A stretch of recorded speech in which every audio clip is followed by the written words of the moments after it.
Oh, would you look at that? Oh, dodgems. Welcome, one and all. It is Homestead Miami here for the OI Sim and for all of your, with the big guy already placing bets for £1, one great British pound on the boy that can get me. What's his face? Lewis Woods. I already know he's in it with a good chance of winning, but how is everybody? Come one and all. Welcome to the charity event to help raise money for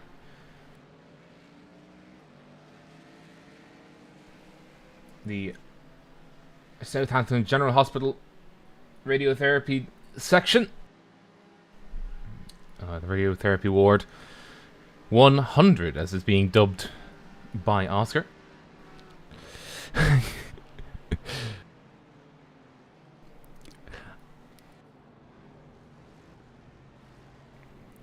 the very least, we are in the midst of practice. Craig, hello.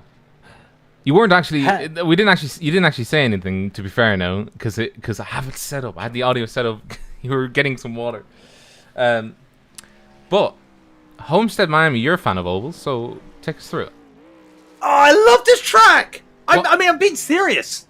I love this track. I love the Homestead Roval. Like, Homestead Miami Oval, I hate. I'm not a very good driver at it, due to the nature of the corners. I love. Look at it. Look how beautiful it is. Lovely there. I'll let you know it's 26 Celsius. You can't see that on the there. Give me a sec. I think it says Robert and Craig there. Hang on a second. Very hard. Oh no! Just a second now. We're having some technical difficulties. Oh dear. Anyway, while Rob's having some, there we go. I love this track. I love Homestead Roval. One of the most underrated rovals on iRacing outside of New Hampshire.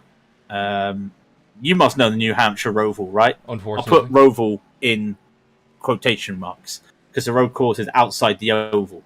But no, this is there's two variations of the road course here, and this is the better one because it uses the backside of the oval, so it uses NASCAR 3 and 4 instead of going off and doing some weird chicanes. But one thing, Rob, have a drink every time somebody gets a penalty for entering the pits illegally. Because, we're doing that? Well, no, we're not. But basically, the pit lane for this road course is using the IndyCar pit lane entry, which is the little ring on the inside. Oh, the camera's going to turn. Well, that's good to know. Where is that? Oh, we'll have to wait for a car to go around. I don't know if we can actually see pits. Oh, well, there's a car. That is Lewis Woods there on our screens. He's moonlighting as a rally car. And he is part of GT4 class. Now, we were meant to have 3 classes. So SR10s was going to be the top dog with the Cadillacs in the middle and GT4s as the bottom class. However, the Cadillacs have been moved up to top rung. And, of course, everybody else is squished. Well, not squished, but it's just 2 classes, not 3. So you might see there's no SR10s. I'm sad. I made some cameras for them, and they're sad. But yeah, I do see. That is a long. That does come out a long way, or is that just that the run-in area, the area entry comes in? Yeah, that basically it. Like I said, you've got to use the infield little ring road. Just to get an idea, just to enter these pits. If you try and do it NASCAR style and come off NASCAR 4, you will get a penalty for unsafe pit entry, incorrect pit entry, or whatever the penalty is. So it's gonna be, if you don't know, it catches you out. And last time this was used in an official series on iRacing, there were people commenting, "What's going on? Why have I got a penalty for entering the pits?" So, I have seen it. Because you went in the wrong way. So, technically, according to iRacing, 11 corners for Homestead Miami. Oh, oh, you're being slandered. The single Homestead Roval fan has been found. I'm not the only Homestead Roval fan, and I know others. Trust me. What? Do you look yourself in the mirror? Oh, look at it! Here we go. Here's Joe. That was a good shot. That was a good shot. And then that was very accidental. Genie, man, that is it. Yeah, it's just Jesus Christ. That's a long way. If we go backwards, hang on, let me just see if I can go backwards in time. I do actually want to see why that is.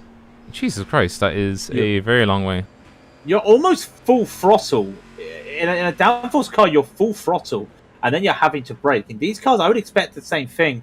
Maybe a tap of the brakes, just because it's a very tight radius on that infield. So they've got to be careful. And another thing you've got to be careful with. Here's Lewis showing off. That was Lewis. Oh, just there. I want to just watch this here because here's Lewis. Turn 1 is a little kink to go into the infield, and turn 2 is the heavy braking point. So as you watch Lewis right now, here's turn 1, and now be on the brakes. Be on the brakes. This is a very tough corner. It doesn't look it, but you haven't really got a lot of runoff there. No. And a big issue in most races are people going off and clipping the grass there on the exit, trying to take a lot of speed. Kind of why when the GT3s came here a couple of seasons ago, Lewis, get your in the gear. Yeah, when the GT series ran the Go ahead. Yeah, they ran Homestead Roval last year in the GT3s, in artificial. They use the other road course because can you imagine all the GT3s coming around NASCAR 3 and 4 right now with the speed difference? There's the speed difference. That's a Cadillac overtaking a GT4. Now you think he's going 270 kilometers an hour, and he's then going to have to now 280 comes down a little tap of the brakes, hard on the brakes. Yeah, can you imagine if a GT3 was trying to do that? No. So you can see why. Well, no, I can actually imagine a GT3 doing that because the GT3 I would have thought would have been better at handling that. It's higher speeds though, I think. Wouldn't it not be? Well, I mean, these modern day GT... Yeah. Do you have raw grunt in the Cadillac, in the Caddy? These new GT3s, yes, but when Homestead was in the IMSA... By the way, Southampton Hospital's charity. There it is. We've got a shot. But that is today's sponsor, but it's for... It's a GoFundMe link. I will be putting it to the chat momentarily if I can... Control-C, Control-V. But we are supporting Oscar Hardwick and Matt, who's actually the organizer, technically speaking, of the event. He's doing I think he's doing a half marathon for the Southampton General Hospital Radiotherapy ward, and that's Matthew Coleman for anybody who's a fan of the Coleman charity event. Yeah. But yeah, Matthew Coleman, one of the admins of OISIM, is doing a half marathon. I wish I could get up to that point. We're at 96%. 96%. I hope we can, this stream, get up to 100%. £480 raised out of 500. Come on. Come on. Come on. But yeah, I will do my shill and just Robert. Yeah. Robert, this is serious because for every minute somebody doesn't donate, a kitten is born. Oh no! Don't bring the kittens. Don't bring the kittens. The kitten is born. Oh no! Not the kittens. What do you thought I was gonna say? Say something much more dark. My heart was dropping as you were saying each word. And speaking of animals, no, my puppy will not be making a cameo tonight like she did a couple of weeks ago on a broadcast. Yes. Actually, we do have... Where is that? Who was the livery? It was a AMG. It's this one. It's Lewis Woods'... Lewis. We are going to have to critique his livery. Where is Chase? There it is. What's wrong with that livery? Look at it. It looks like... Oh. For God's sake. It's already started. Mom, Can we have full send? Oh, We have full send at home. Yeah, we have full. Oh, yeah. It's just, yes. Oh, I can't say any more about it. That's beautiful. But what you haven't seen as well is the wing. The wing says blimp. Does it actually say blimp? Yeah. The wing actually says blimp. Oh, look, you're not going to get it in time because it was finishing qualifying. You've got a minute to get it done. Hang on. Just, what the? Whoa! Hang on. Just, I need to gain. Oh, I need to gain height. Oh, yeah. This is a disaster. Why does it say clear? Yeah, having the depth of field controls on the camera, and I can't turn them off. Oh no! So basically, you're seeing a blurry arse. This is the camera you're going to see for the whole race now, ladies and gentlemen. Oh, there we go. There we go. Can I gain height? I can't remember how to gain height. Oh. You're the production. Yeah, look, listen. Sometimes production doesn't go very well. I'm just loving this. Oh, it says blimp. I see it. You can just you can just about see blimp. If you squint your eyes, you can just see it says blimp. It says blimp on it. All right, it says blimp. All right, let's go back to racing. Now, to actually explain, just to say, this was a long qualifying session. So qualifying was actually taking place. You can see Barney there with his flag waving about. And if we just styled our way towards... yeah, there we go. We styled our way towards the qualifying results.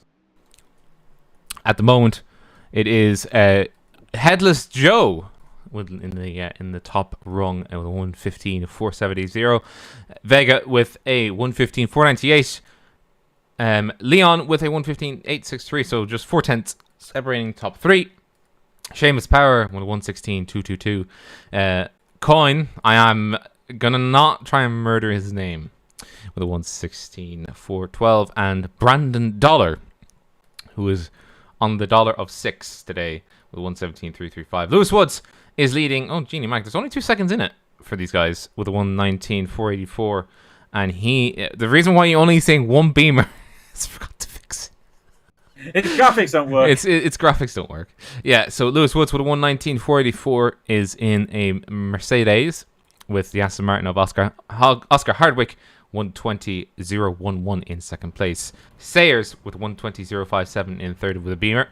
Bergman is in fourth in the only McLaren in the field, a 570S GT4 with a 1:20.081.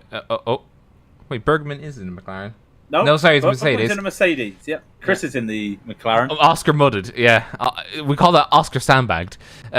Like Nightingale with a 1:23.78 in the only McLaren of the field, with Kunz in 1:24.64 territory. Wagner, the seventh Wagner, with a 1:28 or 660, and Orel rounding out your field with a 1:21.149. There's your grid. There's your safety car, and the safety car is going to be the fastest car on the field. I just realised, Rob. Yeah. Rob, there are cats on the rear pillar of the 72 car. On the what? Jay, on the rear pillars, by the back window of the 72 car, there are cats on the livery on the 72 for Jacob on the Leon. 72. Where is it? Oh, Jacob Leon. Sorry. Yeah. Let's have a look. Oh, where am I? Here we go. Oh, where am I? Oh, where are you? Hang on. Which pillar? Left or right? Front or back? No, I think on the boat. Yeah, the back pillars. Yeah. Okay, we'll just have a look. Let's have a look. Just see it. Now you see it? Oh yeah. Oh, cats. Oh. What? Oh no. Oh no. I see more than just cats. I see more than just cats. I have no. Oh you no! Don't see what? Yeah, you just saw what I saw. I just saw it. What have I done? You've bunged us. Our show What have is I done? ruined. I didn't see them. You ruined the show. We're done. Oh, Coin, for God's sake. What's Coin done? It's full of spuds. Well, to take some puns out, we had a mudslide with potatoes in it yesterday, and our local council was having a bit of fun with it. So let's hope that Coin can do a mashing job today, and we hope that his driving is spectacular. And it's a good thing that there's new damaged models on this, because there might be a few chips in the car. Oh, for crying out loud. Oh, for crying out loud. Oh, dear me. Anyways, you do see the two classes. And that is 8 cars in GT4 and 6 cars in... well, technically it's called the Cadillac CTS CV class. And... oh, good grief. Just seeing clear. I think... what is that at the back? What is that car number 2? Wagner. What is that? Wagner. That's hot dogs. You know what? I'm done. I'm done. Anyways, 1 hour and 40 minutes will take us up to 100 minutes, and that starts now. Once the safety car comes in, the safety car will come off. Well, it already has, actually. I think it's already been... No, it hasn't. Oh, No, it hasn't? Safety car does... No, safety car still follows the NASCAR route for some reason. Not sure why. Regardless... yeah, here's Raidillon TV, the only corner you need in support of the Radiography Award for Southampton. The flag is getting waved. And it is go time for the Cadillacs, and it's also go time for all classes. It is racing green, green, green. As they dive down into the first corner, nice and tidy from the Cadillacs. We can already see the headlights of the GT4 classes as they are catching back up. They've got better brakes, I think, because they've closed the distance quite... Oh, yeah. Oh, trouble. Trouble! That's the number 8 goes all around. Trouble. It Seamus. is... Seamus Power. Seamus Power. Oh, Seamus Power having difficulty getting his car going already. What's happened here? He just spun... Oh, carried too much. Oh, yeah, spun it on his own. These old school GT1s having a bit of an issue. The 222, Nicholas Sayers, just going wide at the double apex corner. Oh, and we've got Seb. Seb is also in particular, not cahoots, but he's dead. Seb, no! Seb, I only knew you for about a second. And he's... What? Oh, yeah. Oh, there we go. That's you got the grass. Oh, and his engine's gone. You could tell that there's a second very, very off-putting. That's all they've got two fast escaped. repairs. They do have 2 fast repairs. So that's good enough. But obviously, not wanting to have... You don't want to have the engine blown in the first place. No, this isn't a D-class series where you're the first thing comes Dollar right away. also now the next victim in the I'm a Cadillac, get me out of here series. He's spun the car. I think he's Spanish. Yeah. Oh my goodness. He power slid it. Oh, what is that? It's the way that you just... Oh, what the heck?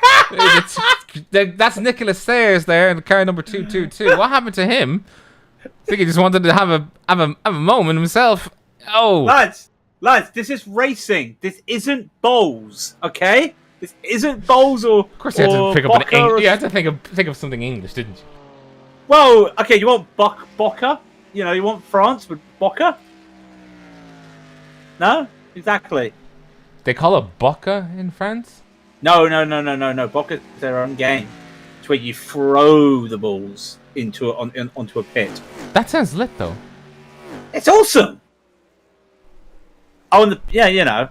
Now, we do have a battle for first position. That is Joe Siapa Headless Joe in the car number... Of course, it's the 69. He's currently being chased by Alejandro Fernandez Vega in second place. Very nice Southampton livery. and chasing him down. He's sticking to his big. It's a very big rear end on the caddies. Given the fact that well, it's meant to generate some downforce. I mean, American cars aren't used to that. Pretty scared about downforce. And just to say, Nicholas Sayers and Brandon Luller have both come into the pits, and I guarantee you it's for fast repairs. I'm not sure if they... Yes, Brandon Luller has taken his. Yeah, I think they got 2, so they'll get another one. There is Seamus Power now. What is that livery? Oh my goodness. It's an Oreo livery. That's an Oreo livery? Well, it's got Oreo on the back. Yeah, but what's the face? What's with the face? I don't know. Do I want to know? It says King Crimson. Yeah. Oreo. Some really good artwork. Yeah. You know, at the end of the day. Yeah, but I mean... Yeah, alright, I get what you mean. It's very weird. But yeah. Okay, fair enough. We will continue to oogle it a little bit later, but for now, the current status of affairs is that we have Seamus Power trying to catch back up. He's going to pass Lewis Woods, but now he'll have about 13-second deficit to Coyne, who's called Pavilis Hunis, who's actually carrying some damage on his front end. You see where the splitter is actually bent out of shape there on the front end towards the right. Are you going to say it? You going to say it? What? Are you going to say that his front smashed in? Look, I think the potato jokes are writing themselves, alright. The potato jokes are writing themselves. But he's just about 1 second behind. He's just about 1 second behind Jacob Leon, and as they cross the line, we'll get an updated gap. About 0.3 of a second, according to 1 second correction, which is not too bad. Which is not too bad, but just on the edge of the slipstream if he was to go for an attack. But definitely Joe out there trying. I think he's getting hounded there. To be honest, it's been like this since the race started. It's only gone past 5 minutes now, and oh dearie me, this is going to be it's going to be difficult. 80 laps around here. Sorry, 79 laps. God, 80 would be chaotic. It's time. So whatever lap times they do end up doing will affect how many laps they actually do in the end. So it's time, not laps. Yeah, but it's roughly going to be about 79 laps. It's right around the 80 mark at the moment. Yeah, I mean it could go either way. It depends on how quick Joe can keep up the pace, because he'd want to get into his own groove without having the fact that Alejandro Fernandez Vega is behind him. And if we just take a look on board with him, you can just see. Oh yes, pit stops as well. I just remembered the caddy can't go the full 100 minutes. Neither can the GT. No, the GTs definitely can't. Oh god, I did a IMPC race in the GT4s, and I think I had to pit 3 times in a 2-hour solo race. So take that as you will. That means my maths is really bad, but I'm gonna guess we're looking at 2 stops for the GT4s. The caddies, no idea. I've never driven them. I don't know if you have. I actually have, yes. I have driven the caddies, yeah. I would have loved to have driven the caddies, but unfortunately somebody needed a Mustang driven. So we sacrificed ourselves for a Mustang. So you drove a Mustang instead of this. See, this is actually... It's... The way I would describe it, it's like it's already raring to go. I wish we drove this. But I mean... I wouldn't want to drive this. I mean, I wouldn't. I liked driving it, but I only drove it to get my next license. Okay. Would you prefer driving a HPD, a Cadillac, or a Mustang? HPD. Yeah, so did everybody else, and they had too many people. Yeah, but in HPD. HPD is cheating. Oh, sorry. Just seeing one of the characteristics of the caddy. When you go on the throttle, it can get a lot of power steering or power oversteer when it just the loop wants to turn around on itself. It's just the wheels just seem to be disconnected from the word, or the wheels suddenly get disconnected from the world, and it's just like, oh, I'm gonna spin my wheels. And that is one of the bigger characteristics of, well, at least from my experience with the caddy, that was really a really big thing. Was you needed to be very careful with how you set up the car, and B, how the car reacted to you wanting to actually drive the damn thing. Oh my god! I just realised it's got a digital mirror in the console. Yeah. I did not realise that. Yeah, it's a GT car. Of course it does. Yeah, but like I thought it was a bit older, so it had just like the old school mirrors. No. Okay. It's not a. Oh! Oh, he's holding his brakes. Good lad. Oh, that one's a bit of a spin. We'll just have another look at that. Caddy is too futuristic. Yeah, it's for it guzzles too much fuel. Grass? Yeah, it would have been grass. Yeah, there she is, breaking on. Yeah, that's just a very bad touch of the grass. Well, not even very bad. It was just the edge of the grass, and obviously being looped around. But that's what I mentioned, didn't I? That's what I mentioned. A little tap of the grass there. If you push a bit too hard and go wide on that corner, you can end up spinning. That's all I'm saying because I'm still triggered from what happened the last time I did this track.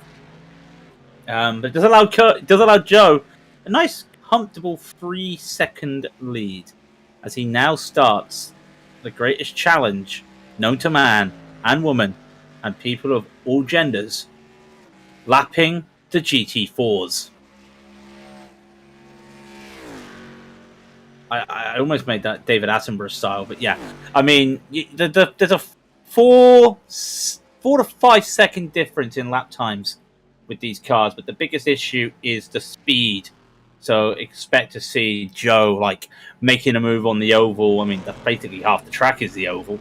But expect a move there more than anything. Maybe up the little straight after this little section here we're seeing with the potato car.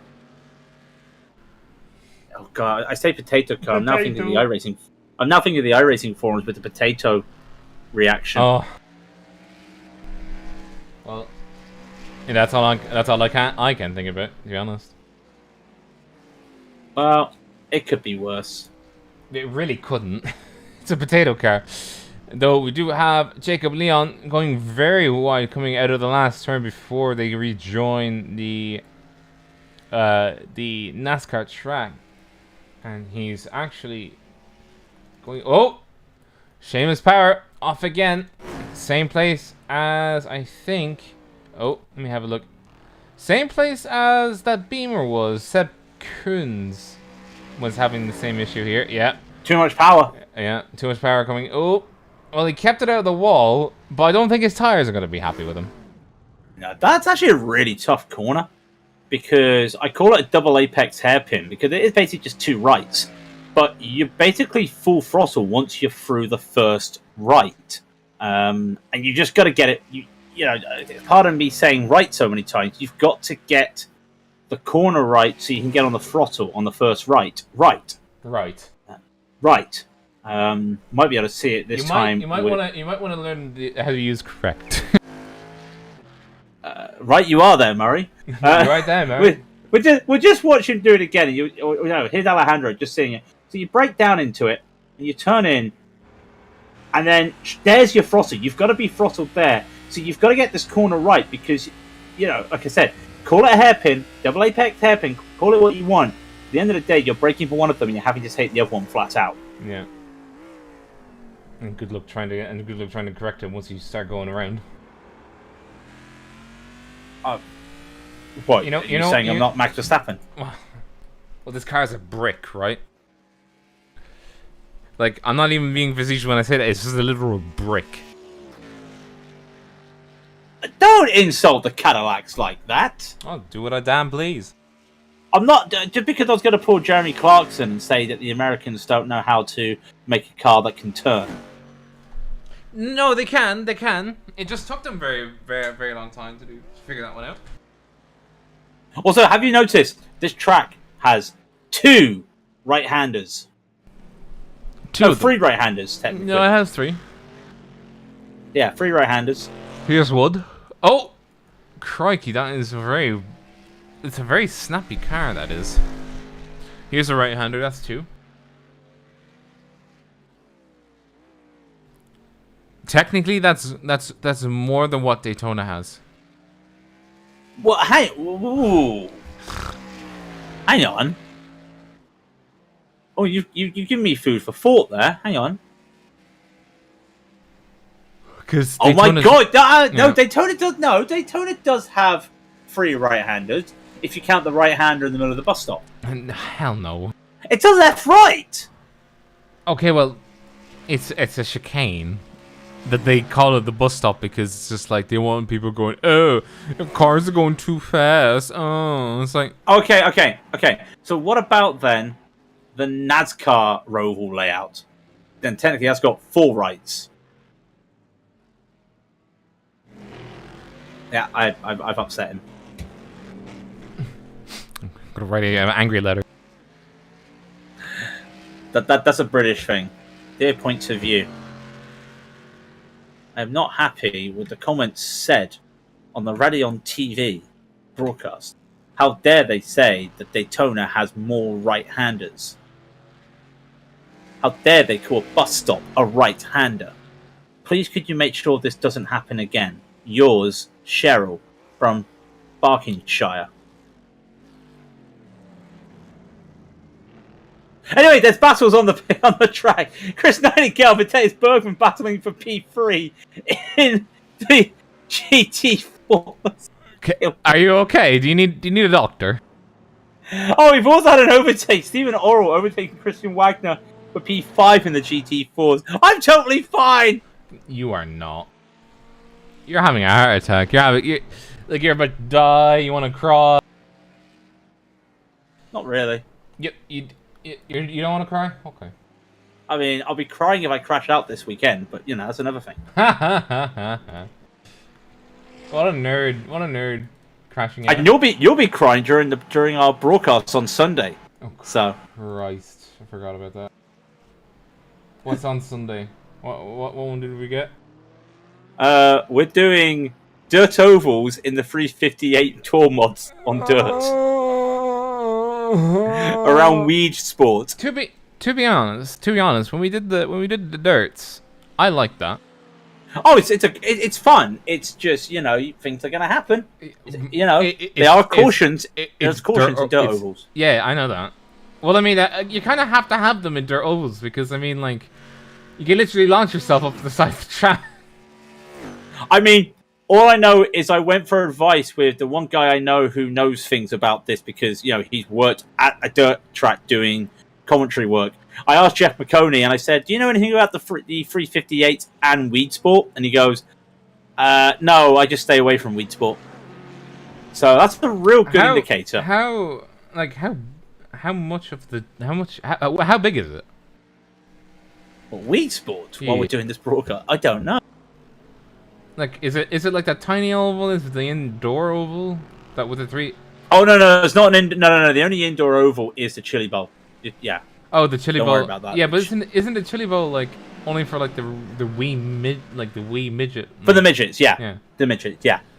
So then, what's the 358? It's the next step up. It's not really a step up. They're their own different things. If anything, the midgets are kind of on their own separate thing, and everything else, the tour mods, the sprint cups, the wings, they're all part of the World of Outlaws series. So they're their own thing. You don't see a lot of the midget. They do go around, but yeah. By the way, Weed Sport is a 3/8 mile. 3/8? 3/8 mile, Jesus Christ! And I thought I was. Oh, it's saved! What a save! Well, Brandon Dollar goes off. Uh-oh. Okay. Brandon. Oh. Brandon. Brandon, you're shamed. It's caught on camera. You're doing the Turn exact... left. Yeah. Turn right. The poor man doesn't know how to turn left. Cora only wants to go left. You want to go left. After 500 yards, bear right.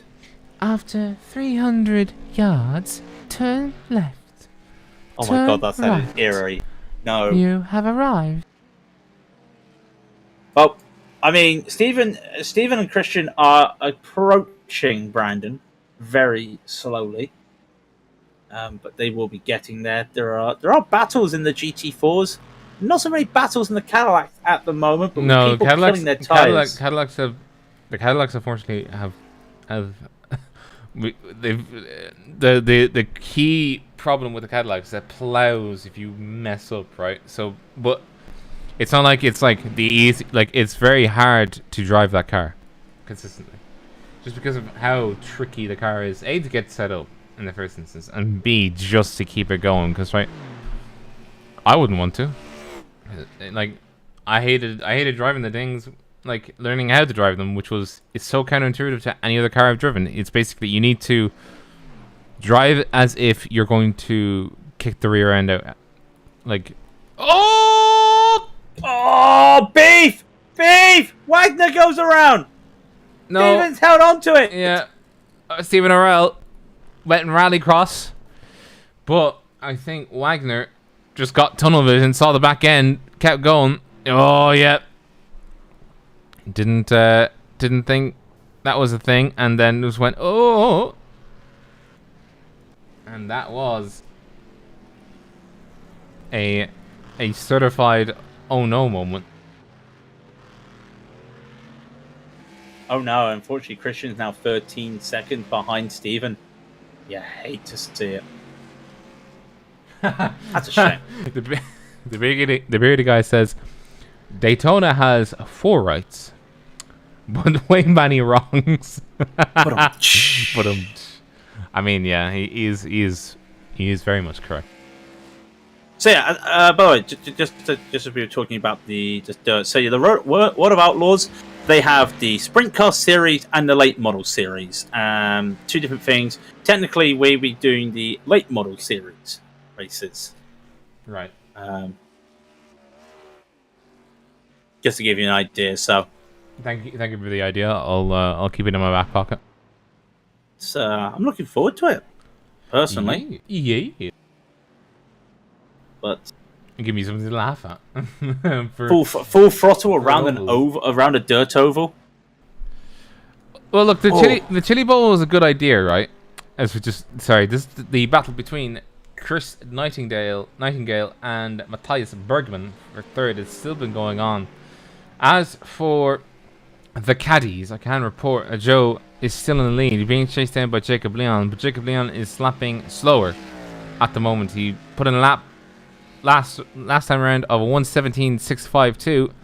Joe put in a 1:17.440. So Joe is still out there in front, leading the race and gapping Jacob Leon.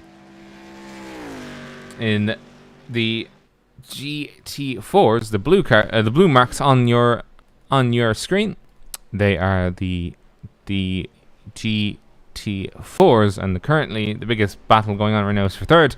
The last step on the podium between Matthias Bergman and Chris Nightingale. I think they've been threatening to spin. Both of them have been threatening to spin independently of each other for the last 2 laps. I hope they don't kill their tires. But I mean, the weather wasn't that bad, was it not? 26 Celsius, 78 Fahrenheit. They go bowling. Oh, and Matthias, wait! There's a car park. This is gonna help everybody in the Cadillac. Yeah. Jacob's on the back of Joe. Yeah. Oh no! The camera may be blurry, but my eyes don't deceive. That is 2 Cadillacs right beside each other, and that was Jacob Leon. I guarantee you, he's going to be bouncing up and down in his cockpit with joy. I mean, look at this. There he is. There's the caddy right in front of him, and the seas parted. Yeah, let's just see this again. Oh, he sees it in his mirror. Oh my word! Never fun to going that speed when you know there's cars on the grass, but held it pretty well. And the very cursed car is now on the back of Joe as they come down into turn 1 and turn 2. We had to get that down. He's a little bit sliding. Red Lodge karting with one bumper full of...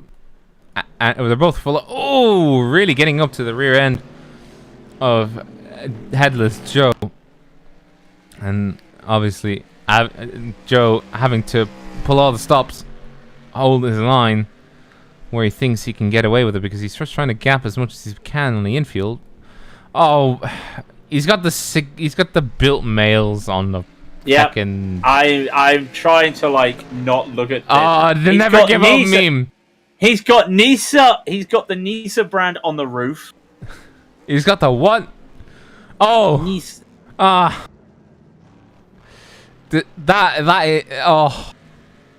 Okay, well, I get the idea of never give up, but why would you stick it right there? On one side, that was it. Well, the other side's got a number. Would you rather have never give up on the rear bumper or please no Punterino? Because please no Punterino is just gonna, you're just gonna get hit, and never give up. People are just gonna be like, "Damn, I'm stuck behind this guy, but he's telling me to never give up. Maybe I will get past him, and he's made a mistake in turn 2." Looks like, well, he never gave up, but his rear tire did. Yeah. Oh dear. I'm gonna get slandered for that one. But oh dear. Coming back to Matthias Bergman and Chris Nightingale, we're gonna hop on board with Nightingale. The cars sound like, I'm usually expecting the biggest explosion of noise. The McLaren is quiet. What? No. Well, I mean, if you go inside the cockpit. Trust me, they're not. Okay, well, I mean, in the sim, they're quiet. I mean, if you hop on board with Matthias and you see the... Well, the cameras are not set up for this one. Boom.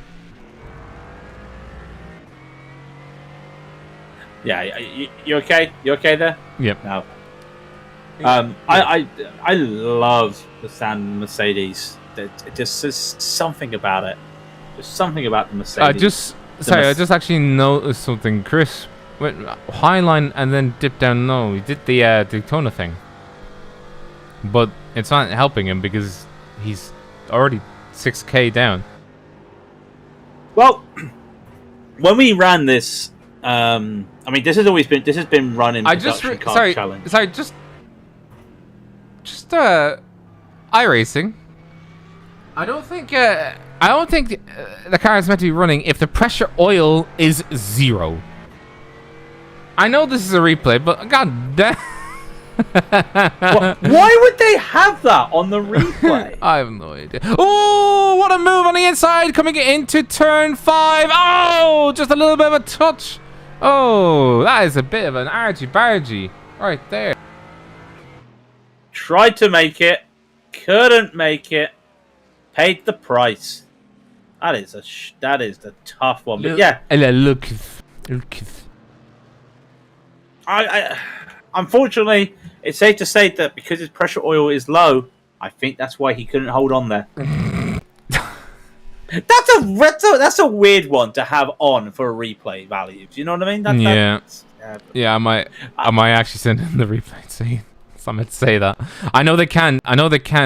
They don't have the values hooked up unless you're actually in the cockpit. But at the very same time, at least the other dashes don't have a big bloody red warning that doesn't look good. Anyways, back to the race. VRE Motorsports chasing down the little engine that could. They're Acme oil slick. Yes, it's so slick it can't be measured. And we're still chasing. Bless you. We're still chasing Chris Nightingale. Oh, well, we're still looking at Chris Nightingale being chased by Matthias Bergman. Bergman no longer. He hasn't the Haribo livery. You've only just discovered it's a Haribo livery. No, I didn't pay attention. I wasn't paying attention to the bear. Oh my! I mean, that is a what's the word? That is like an iconic logo. Come on, if you know the bear, you know it's Haribo. You know what I mean? I've never actually seen it on Haribo. Get out! What do you mean? You've never seen the bear on a packet of Haribo? No. So you should buy the Sarah Colas, and they don't have any of the bears on it. Yeah. Right. Also, actually, no. While we're talking about the bear, I want to get rid of the potato on my screen, and we want to come back to the Haribo. I'm gonna pose this question to you in chat. Favorite Haribo? Come on, let me hear it. Oh, say my favourite, it's the Haribo that goes wide into turn 3. Oh, Chris taking a different line there, and he's able to hold on to it because these GT4s, they're tough to go hard racing side by side. And you do this a bit of time, so Mateus is really trying to work this. I don't know what they're doing here in terms of setups. Sorry, just had an overtake. That is Steve Orell losing a position to Christian Wagner. Why does Christian Wagner cover his feckin' GT4 in a hot dog? Well, it's the same. It's the same reason why Quinn covered his Cadillac in potatoes. He's trying to be appealing. Get out.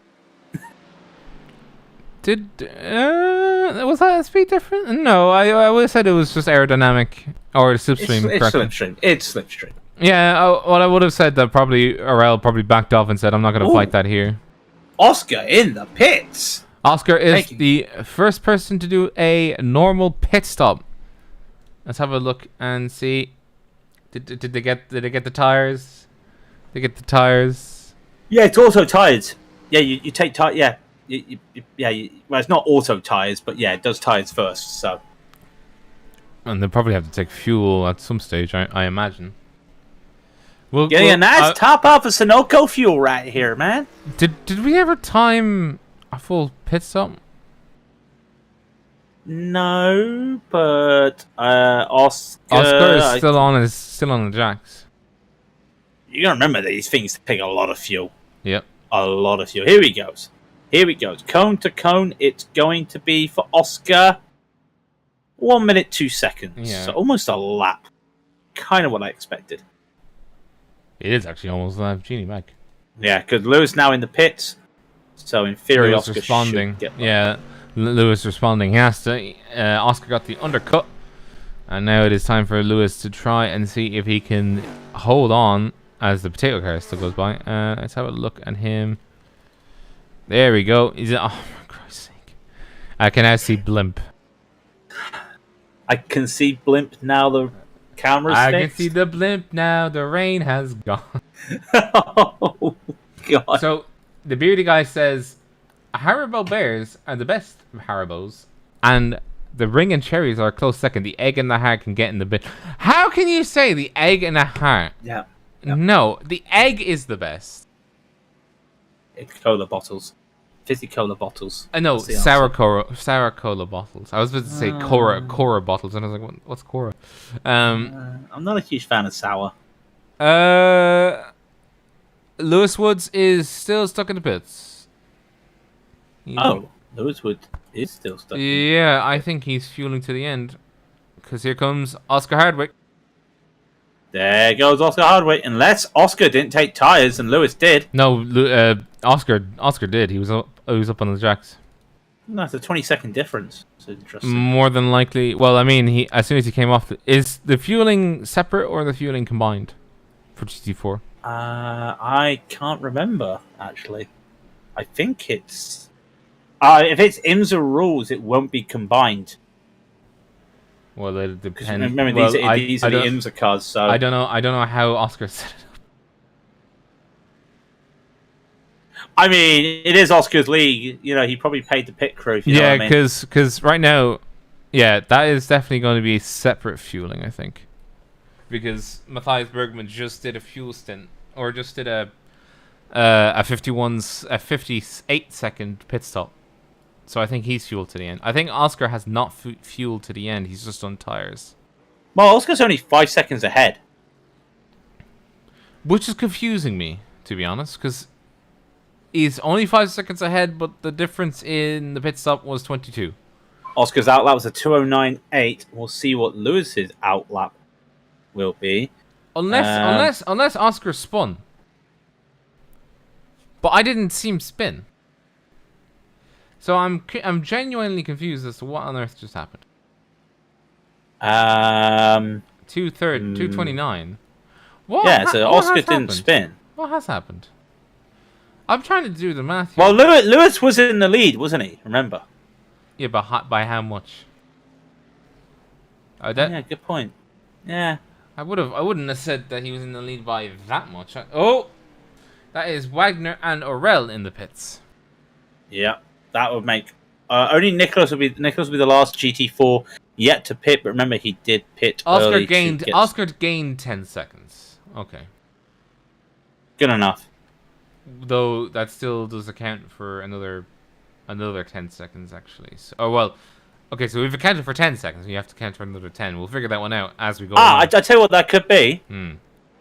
Did he only take fronts? I would have said a 36-second stop just for fronts is very inefficient. I'd fire the pit crew. If I'm being honest. He's getting his practice for Le Mans and just trying to take the fronts for tyres and just being like, yeah, this is fine. Oh, I would have loved it. I don't know if you can on these cars, and I'll have to check. Yeah, you can actually have a wing set, because when we did in IMSA around here, this was back when there was still GTEs or GTLM and GTDs. Sorry, that was a pass there on the inside by... Oh, a little bit of argy-bargy coming onto the NASCAR straight. That was a little bit of a bit of NASCAR going on there. Going onto NASCAR. But Matthias Bergman got the slipstream and he's going to try and get the inside line. Yeah, exactly, beardy guy. The elbows are out. Elbows are out. I was going to say, who has less wing? Who's keeping the wing? It's all important here. Downforce can be crucial. Downforce can't be crucial. It's a very different battle. Bergman, Nightingale side by side. Still side by side. Oh, well done, lad. Still side by side. And Bergman gets it. Oh, crikey. That is the car 12 of... Seb Kunz. Yeah, Kunz wanted to come through. He wants to unlap himself, actually. He's still a lap down from that lap 1 incident that he had with himself. It's so weird to say it like that, too. It's like, oh, yeah, you just had a lap 1 incident with yourself. Well... I've had that many times. Oh, hello. Bergman's gone wide. And so are we going to see some more interesting moves? Is Nightingale going to try and make a send into the hairpin? The very tight hairpin. I doubt he'll be doing this. No, he's just going to wait. And he's going to wait. And I think that would give him, if he gets a good run here, expect him to look for a move into turn 1 and turn 2. Gap is 0.3. Gap is closing. Gap is closing. It will be a bit of a lunge, but I think Chris could do it.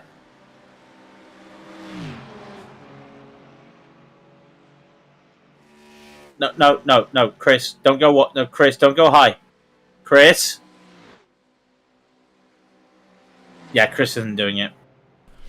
No, he has to hold trying to go on the inside line now when you're at full throttle. You have to be on the inside before you start braking. You can't be on the inside and especially on the GT4. You can't make that work. I mean, you could, but it's very difficult. And Christian Wagner's gone round. Wagner went round. Oh, he did. He kind of forgot where the he did a rally cross again. Yeah, he kind of turned in a bit too early. He did what I do. Turned in too early. Well, we've all done it. Did I just see the potato car overtake? Yes, you did. Yes, you did. Yeah. Finally, both of those are together: the potato and the hot dog. I haven't got a potato pun. I'm sorry.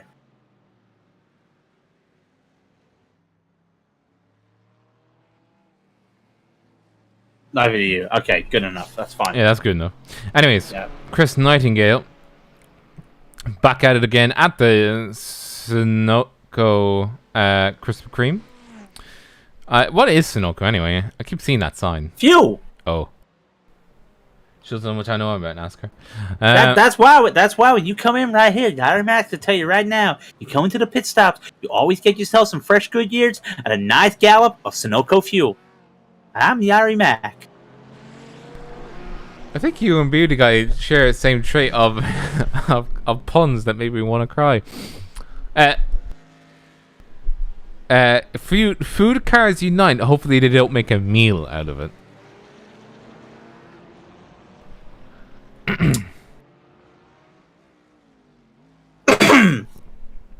Moving on. Still, we're looking at the GT4 is actually going to move over to Cadillac. You can actually see that Joe has extended his lead. You can just see that that's Jacob Leon. Center of your screen. It is getting dark, so the infield. Oh, another wobble. The car still wobbles on acceleration when he puts his foot down. It's not going to be the easiest thing in the world to keep nice and tight, I don't think. Yeah, the infield doesn't have a lot of lights compared to the oval part of the course, but that's what you expect. There is some lighting. You're just not going to get the full treatment as it gets darker and darker, but it's not going to be pitch black on the infield. That's the good side of this, so that's very helpful for them. And I like it like this. Who would want to race this track in the daylight? Part of the spectacle of this track is racing it at night. And they don't do that enough in NASCAR. Well, I say they don't do it enough. It's mainly due to the fact that the first race at Homestead in the NASCAR season is usually like the second, third, or fourth race of the season. So you're still in like February, March. And then it used to be the championship finale. And, you know, we're talking Florida. That doesn't really get dark as much as people say. Yes, I know it gets dark, but they just don't capitalize on these beautiful floodlights around this track. It's got a nice, unique feel to it, Homestead. I must be honest. Well, it is a home and a stead, so a homestead feels very homely.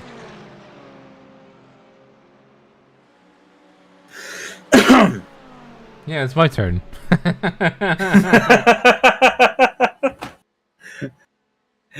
I'm like, how does it feel? How does it feel? How does it feel? It's Chris Nightingale. He's trying to, he always tries to make this move, and the only place he can make it is going in to the heavy braking at turn 2. And he can't make it. Seb's just behind, just like, yeah, I'm fine. I'll just watch you guys do it. Don't worry. I'm just going to watch you. You might crash out, and I'll capitalize on it, but apart from that, I don't need to race you guys. I mean, he's a lap down, so he doesn't need to race. 2 laps down, actually. But you get the idea. Keeping nice and calm and saving fuel. I know we don't talk about it, but they do have to pit again, I would pretty much sure. But Chris, maybe just a light fuel load for his second time. When do the Cadillacs pit? They've got a pit, haven't they? Oh, they definitely got a pit. They have to pit at some stage, but they would have had a better go of tires if they haven't spun them up constantly. Fuel. That'd be a lot of fuel going in the car, surely. Yeah, but it's a lot of braking around here as well. So, you know, and as well as which, they're on the throttle. They may be on the having a bigger engine, but they'll be on the throttle less because they have to do less acceleration to get to a higher speed. It's a bit weird how to explain it, but it makes sense. I believe you. I mean, you're the guy that's driven the car. I haven't. Hello, Chris Nightingale, trying to make a move on Matthias Bergman, but it's not work. He's trying to go for the over-under. Joe's going to be catching them shortly. I wouldn't be surprised if Chris Nightingale goes for a move. You know he has, Chris Nightingale, just off the camera. overtaken Mateus. He wasn't expecting that. That wasn't off camera. Yeah. A little flash there. And the teammates of Mateus and Seb now going to work together. And they're going to try and work together and attack Chris on the straights.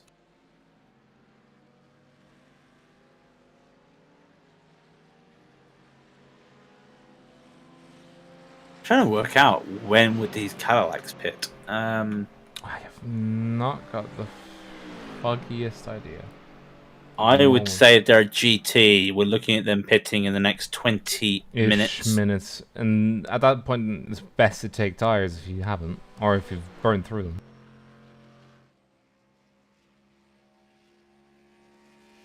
Yes. I'm just trying to think. Yeah.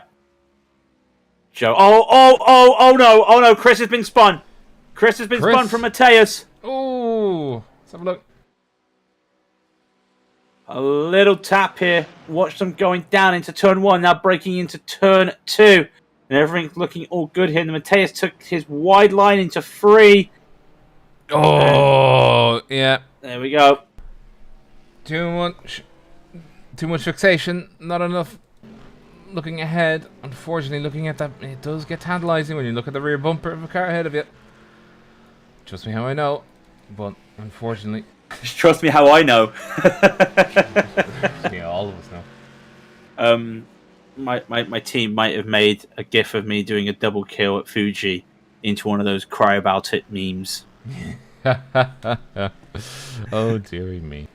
Yeah. He's getting a pull along though from I think that is actually Headless Joe. I might as well use what you can. Unfortunately, though, Chris, he's now, 5 seconds, 6 seconds behind Mateus? 7 seconds behind Mateus, sorry. Gonna be tough. Mind you, Lewis Woods is now starting to catch Oscar. That's one to keep an eye out on. They will have to pit twice. They will have to pit again, GT4s will have to pit again, yes. Yes, that's what I mean. And Lewis is catching Oscar, so... Has Oscar played a blinder to try and do something here, or has something gone drastically wrong? For who? For Oscar. I would have said the newer tires on Lewis Wood's car would have been able to... I would have said that Lewis replaced all of his tires and has fuel to the end. I wouldn't say he's got... Well, he was 8/10 of a second a lap faster on that last one, and it's not because that Oscar is slow. No one's saying Oscar's slow. Let's get that. No, I'm just saying that his pace has been consistent, but Lewis has been his fastest lap is 4/10 of a lap faster. It's 4/10 faster than Oscar's fastest. And I would have said that Lewis did take all 4 new tires. It's all about consistency when you're in a race like this. Additional tires for this race. Be smooth and have a good run. Oscar washed. There were always... Is Oscar's career over? Is Oscar's career over? Question mark. Well, you're right, though. Look at the lap times Lewis has been doing. Look at the lap times. Oscar, Lewis just dipped into the 19s for the first time since lap 8. Yeah. At the start of the race. So well, he did have slipstream, so I would have imagined that he did especially at the end. He definitely did have a good bit of slipstream, and he's caught up to him, but it's in a different kettle of fish. Cue the explosions. I only have my beep, so I'm gonna have to my way through all of this. Unfortunately, this is very. You've had the beeper bad. All this time. Yes. Oh well. Yeah. I need to get me it's one not the explosions; it's the expletives in this case. Yeah. I'll have to get myself one of those. Yeah.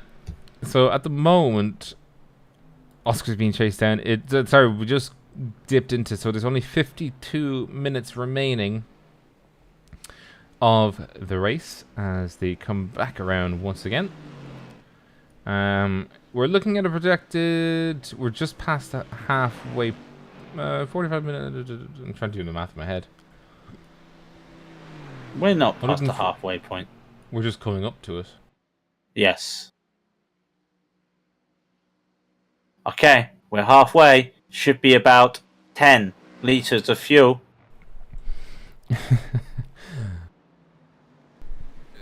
now I've got the proof sheet stuck in my head. Sector 1 was quick. Sector 2 was 0.6 off the pace. Sector 3 is quick. Sector 3's okay. Yeah, your Sector 3's okay, and you're like, wait, what do you mean it's okay? I just literally took 6/10 off that guy ahead of me. What do you mean? What do you mean?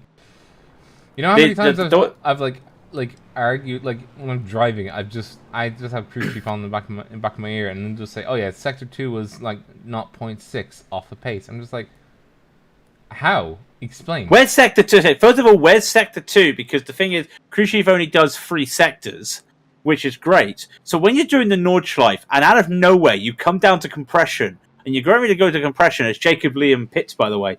You go to compression, and out of nowhere, Sector 1 was 2 seconds slow, and it's like, what? Sector 2 is what? 0.6 off the pace. Anyway, Jacob Liam is in the pits. Does he take tyres? Yes, he take tyres. Well, yeah, you might as well if this is the only stop that you're going to get. You might as well.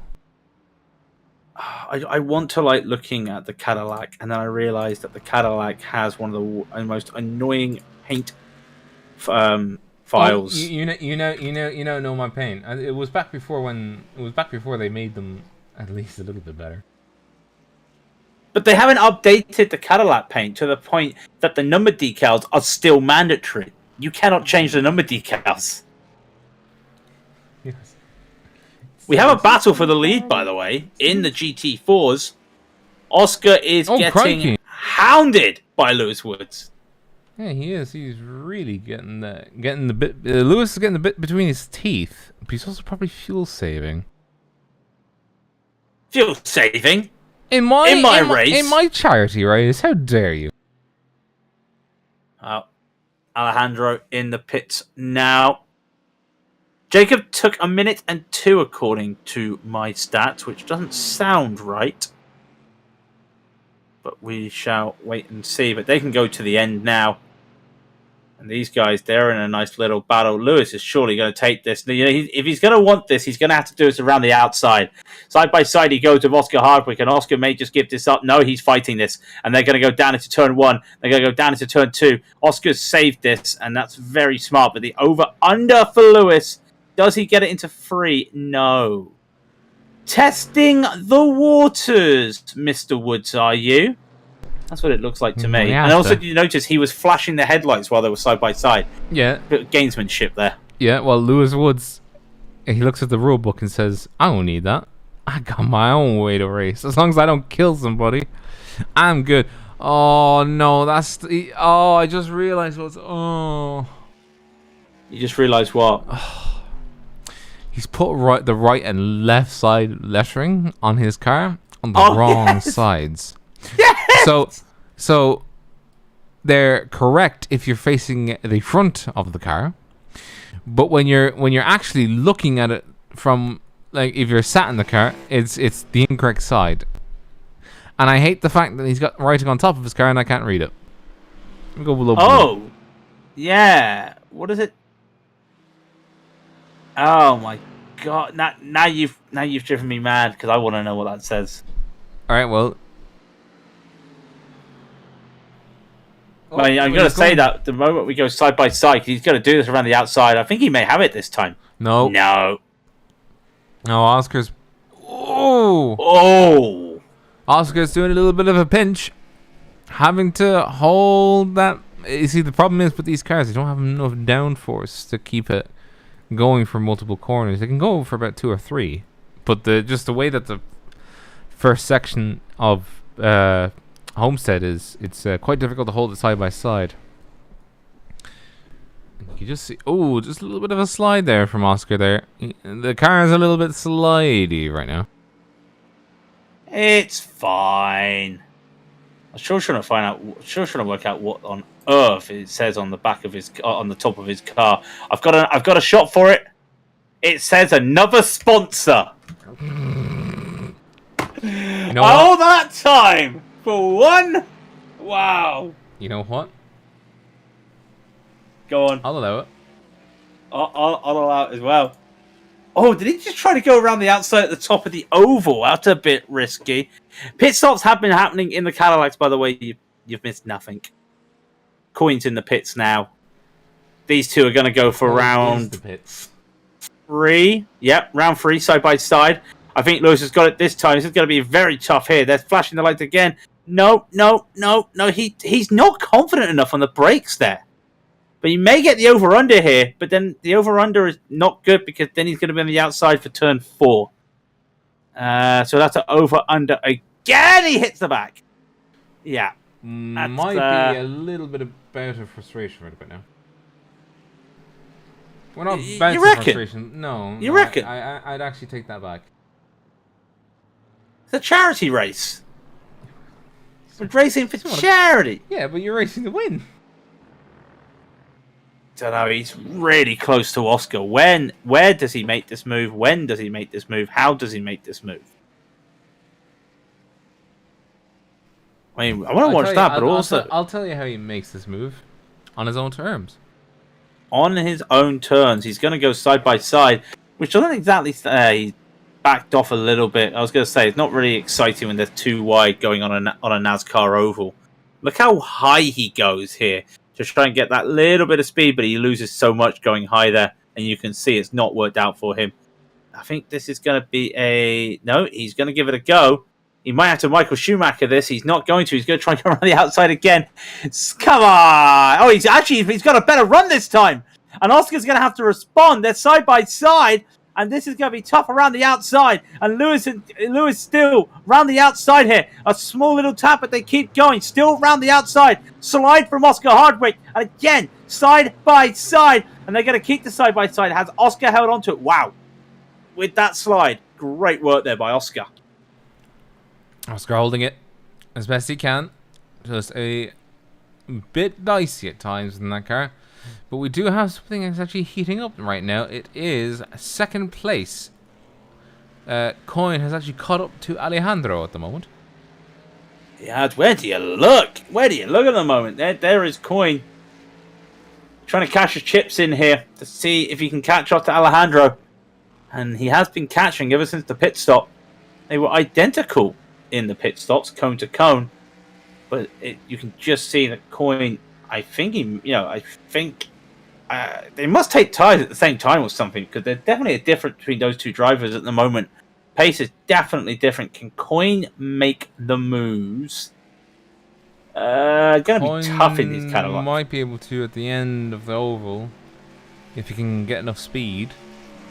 But that's if he can get enough speed. Yeah, I can't see it. Look, he's following Alejandro to try and get that slipstream. And I don't think it's going to work. Mind you, these things catch close. We saw with the GT4s how close they caught up.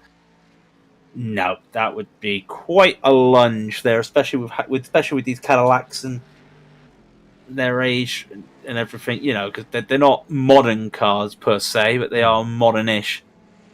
So I think he's just going to hold on for the moment, but he's really up there now. He's what, half a second behind. Give him a lap or two, he'll make it. Well, I mean, he was closer the last time around. Every time I look at it, I just want to cry. Well, I mean, I'm not going to do the stereotypical joke, but, you know, why cry? It's potatoes. Because it's not what I want to think about. I want to think about something that's like...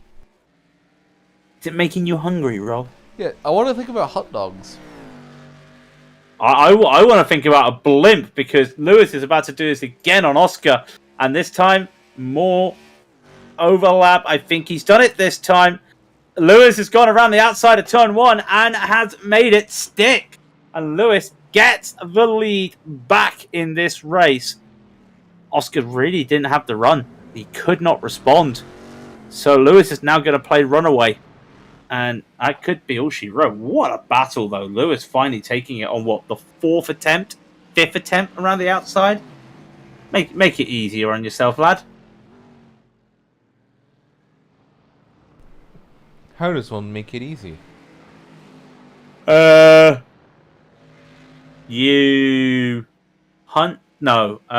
You hunt yourself into the wall, and you don't have to race. That's a bit mean, isn't it? Wheel harder. There we go. That's it. Wheel harder. Yeah. You want to make it easier on yourself? Wheel harder. So let me get this straight. Wheeling harder is how would you say it, the only solution or one of many? One of many, but if you give yourself the sim racing wiggle, it's just going to totally help you, right? Totally help you. Wink, wink, nudge, nudge. Oh my god, did Lewis work? Oh wow, I did not realize that the GT4s were that good under the braking. Headless Joe could not overtake the GT4s going into turn 1 and 2. I never realized that. Yeah, that's what I was saying at the start. They caught up quite quickly, and it was probably because of the brakes. So we've still got that battle for the lead of the GT4s. We've still got Alejandro and Coin battling as well. Nothing's happening in that battle at the moment. They're just shaping up. God damn, I just noticed the rear brake lights in nighttime, or the rear lights at nighttime on the Cadillac. They just look so weird. It's like a strip of red and then a black bit in the middle that only lights up for the brakes. That is cursed for when driving at night. Like, you'll see it with Joe up ahead when you watch these guys. It's like, everything looks fine, and then you just see a void for headlights, rear lights.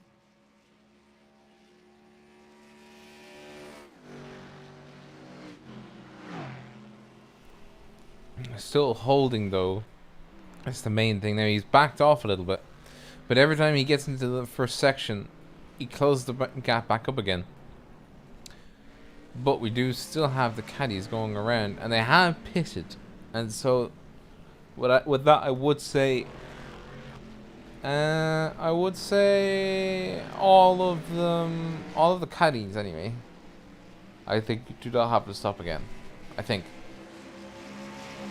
And I would think the GT4s might need to pit again in the next 10 minutes. GT4s will have to pit again. Awesome. Oh, Oscar just went a little bit hard into the hairpin as we're watching Alejandro and Coin have their little battles. They're just coming up to the lead battles in the GT4s. Did you know, Rob? Now, this is interesting. This weekend, NASCAR's making history. Not just because Kimi Räikkönen is driving a stock car in the Cup Series, but they're going to have 7 nations represented in one race. At Watkins Glen, it's going to be the Americans, a Mexican. There's going to be a Dutchman. There's going to be Kimi. He's his own nation. There's going to be a British person racing in NASCAR this weekend. Bet you didn't know that. But there's going to be 7 nationalities driving in NASCAR this weekend. Oh, yeah, they were saying that on Twitter. But F1 has had multiple nationalities. Yeah, I'm trying to like remember the 7 nationalities. Finnish, Mexican, English. Oh, I can't remember the rest. Dutch. I know Dutch. Um,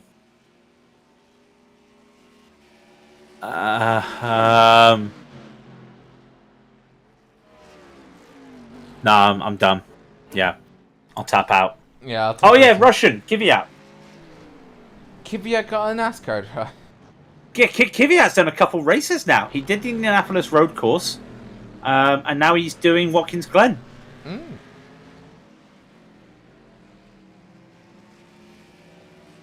So there is that. 7 nationalities. A British lad doing NASCAR. I said British, yeah. Yeah, I mean, it still blows my mind. I have to say it again. A British lad doing NASCAR. Not Euro, proper NASCAR. And oi, bruv, as Bearded Guy says. Oi, bruv. You got a license to turn left?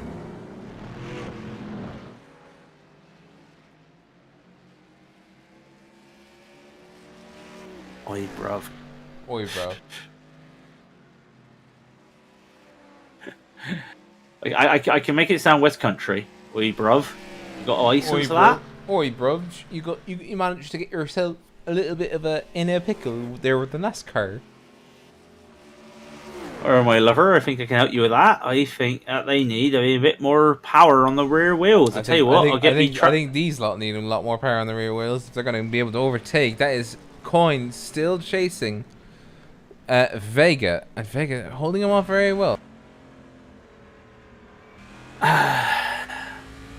Well, Coin's gonna have to pound that car in to the ground if he wants to make this overtake. Really plant it in, see what he can do. They don't get the slipstream speed like the GT4s are getting. By the way, Nicholas Sayers in the pits, the first one of the GT4s in the pits for the second time.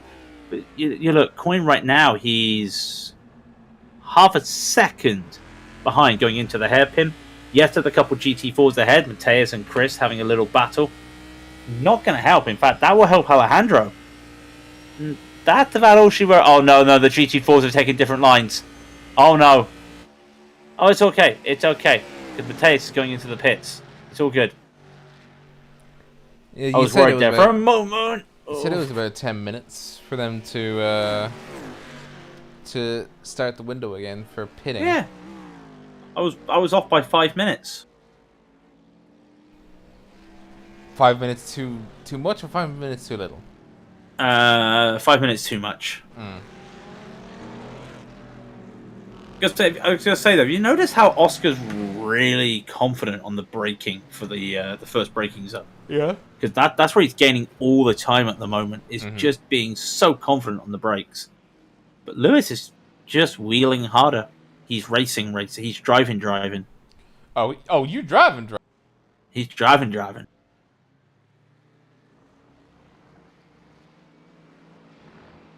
And we've only seen, 4 cars go off at turn 2? That's a shame. The way they said it, it's like, I want more cars going off. God damn. I want more carnage. You are getting carnage. You're getting... My IMSA E-race. We lost a chance of winning our IMSA E-race because a team overtook us into that corner, went too hard, put their tyres on the grass, put their foot on the throttle, and spun the car in front of us. Ooh. I'm still salty about it, okay? Yeah, it wasn't very handy. No, I'd imagine no.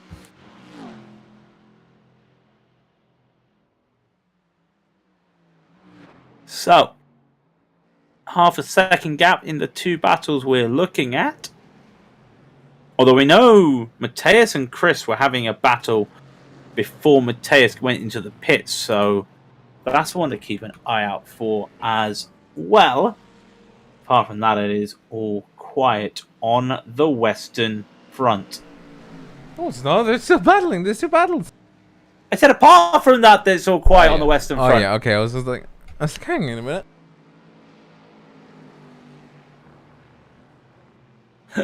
I'm like, I know I say some really silly stuff, but I'm pretty sure I said it right.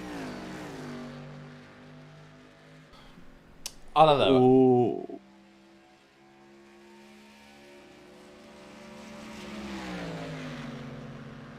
Oh.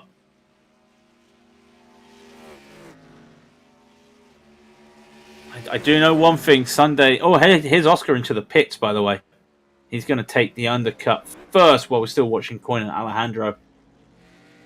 Still battling. It really does feel like a very short track. Like, in an F1 car, I reckon you could do a sub-minute lap around here. I think I'll get my sim out and do that. A sub-1 minute lap around here should be very easy. Just do it in the F1 car. Yeah, that's what I mean, an F1 car. Maybe in an LMP1 as well, with the boost. That should be doable. Oscar's in the pits. Or he's in his box anyway. Yeah, he's in the box. He's come in. He's taking some fresh Sunoco fuel. And what is his livery? I just don't understand what his... Is it a real team livery? Must be. He's Brazilian.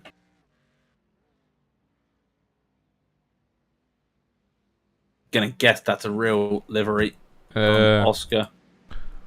Cooper Sukar.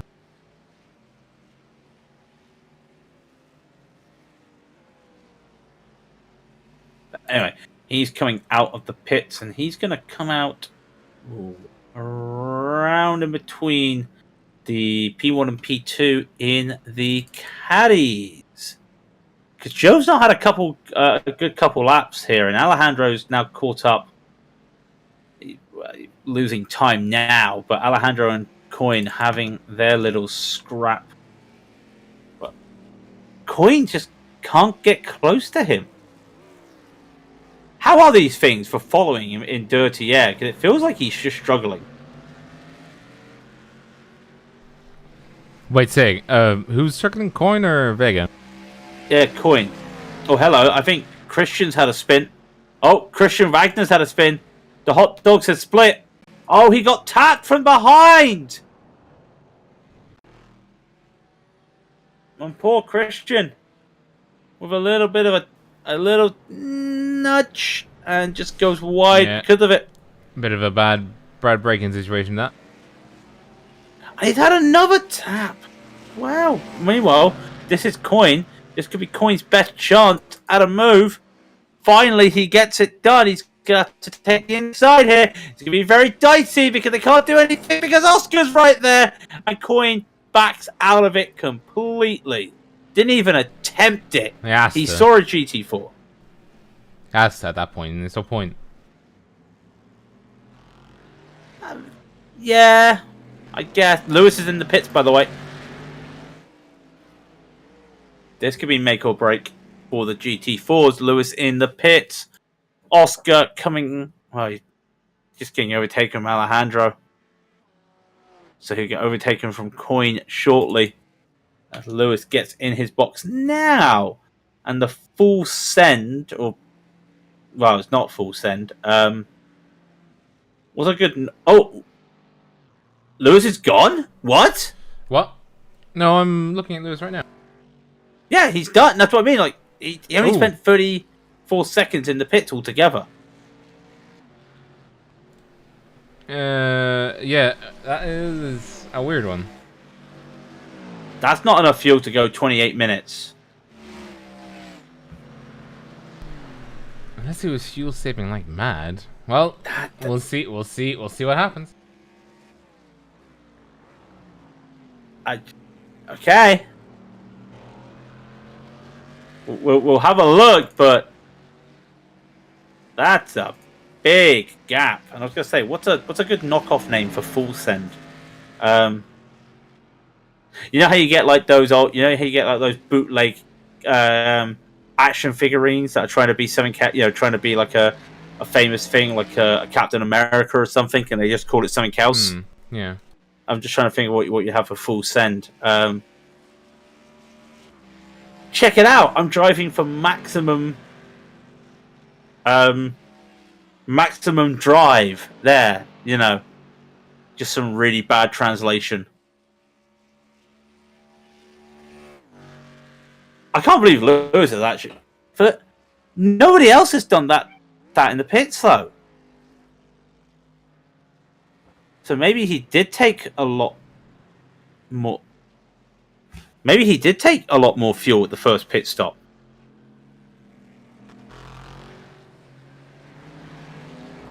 I'm confused.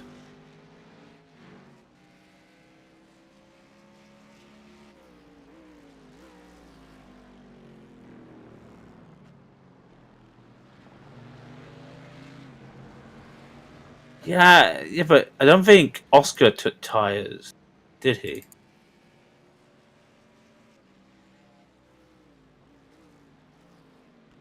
Oh, Oscar did. Lewis didn't take tyres. Yeah. Oh. Yeah, because Lewis took full set previously. Yeah, but so did Oscar.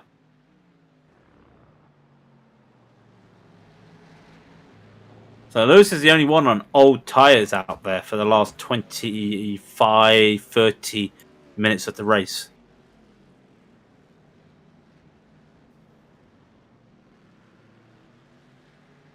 Meanwhile, I thought P6 and P7 were having a battle. They are on different laps. Yeah, that's the problem. Oh!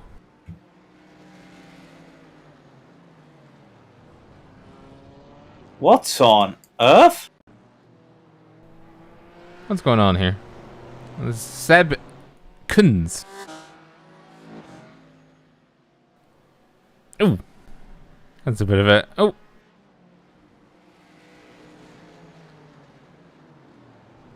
Yeah. Yeah. I don't know. But do still have Coin fighting for the lead. And by the way, this won't be interrupted by pit stops because it's Cadillac, so they will not stop again. It's lap 58 of 78, so there's only 28 laps left. 24 minutes remain.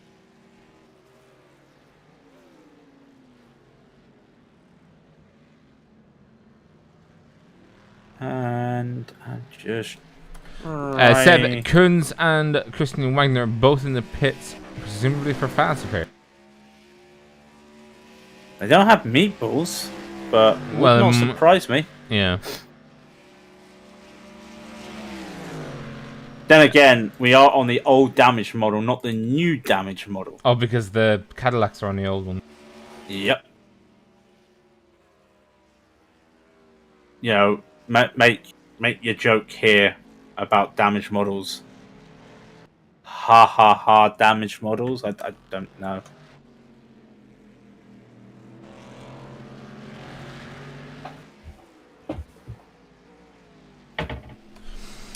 So no, I can't think of it.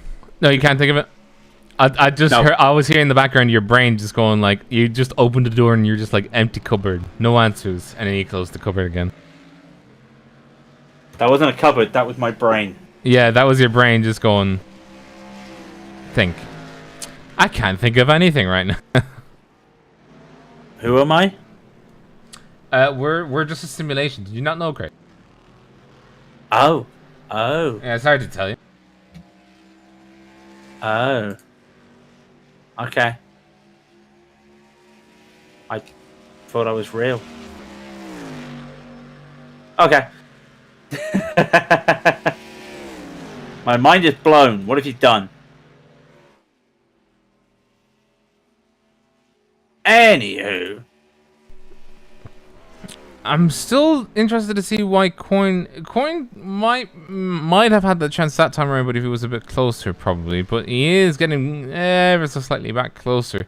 The gap between Lewis Woods and Oscar Hardwick is now 33 seconds. That battle at the moment is paused. I'm not sure if it'll erupt again, but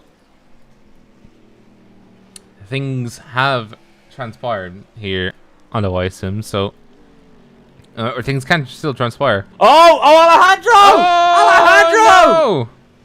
no! Alejandro! Oh, I can't believe he did that. I've been waiting for it. I think he just lost the back of the car. Took a bit too much. Maybe he just went a bit too hot and tried to turn in too much with the speed. Watch him go. There's the back going just there, and now he thinks I can fight this, and he's already on the ground. Oh, that's some snap oversteer right there. Just a bit of snap oversteer, and that's a shame. That was a great little battle. He's only 6 seconds behind, in all due fairness, is Alejandro. Didn't get any serious damage. He got some damage. No, he doesn't. No, he doesn't. He would only have suspension damage if he had hit the tire wall at a bit of a pace.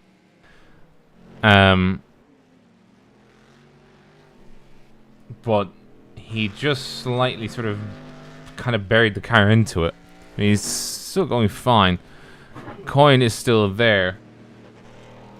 But as of right now, not looking too bad, but it's still early doors. It's still early doors. There's 20 minutes left. It's not early doors. Well, early doors for the battle, though. Still, I mean, you can make up 5 seconds in 20 minutes. And Coin like Alejandro is holds the fastest lap for the Cadillacs, 1:15.8. Oh, but they've got used tires now. Used tires. Oh yeah. Well, okay. You have me there, but in the case of top trumps, we'll wait for the lap times to come around. Coin did a 1:16.9 that last one.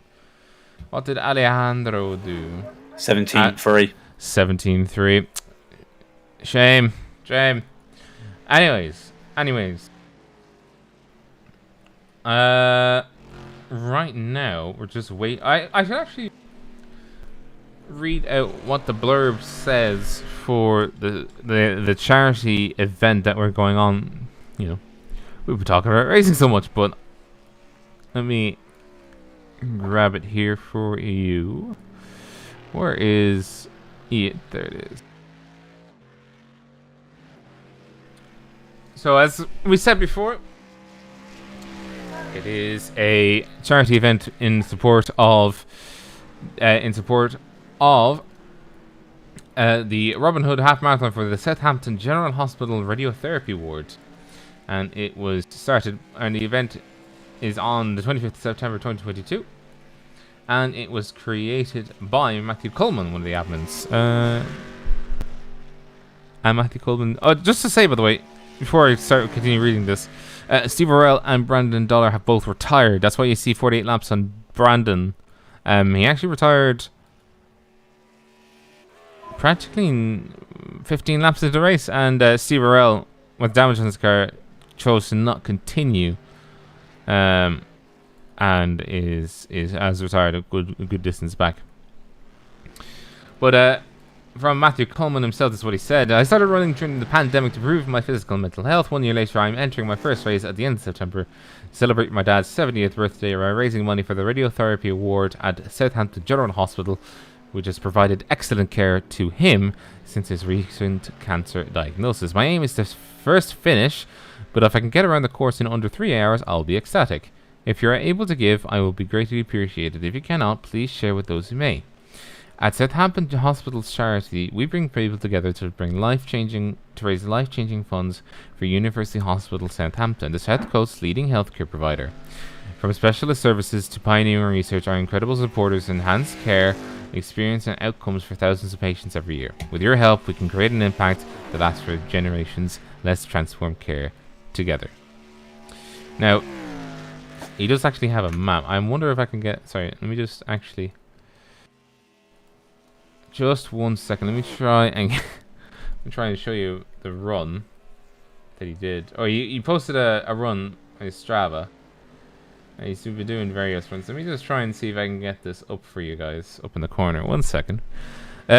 Craig, anything interesting developing? Oh, I do see that Coin is... Is Coin catching Joe? A little bit. You know, not a lot. It would be a very long shot, but if you kept the pace up, you never know. If you kept to that pace, there could be a chance. There's not a lot going on at the moment. One car had an off, but nothing to write home about. So, while Rob's doing his best impersonation of "Where's Mick?" for Where's Mick? Where's Mick? Where is Mick? I'm not making fun. I think that's a fantastic series, by the way, GSLC. But yeah, as we just go through that, we are 16 minutes remaining. Why do you have to say like 16? Because I'm delaying so I can get more thoughts in my head. All right, fair enough. You are excused. You are excused. Yeah. Oh, hang on a minute. Oh. As you can see, just he's a professional. He's a professional broadcaster, guys. Just remember that. This is Just Giving page. We'll be posting the links. Oh, thank you. Thank you. Yeah, thank you. I mean, sharing with friends is powerful, Rob.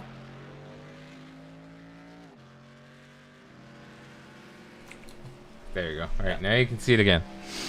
So on the page, he's going, Matthew.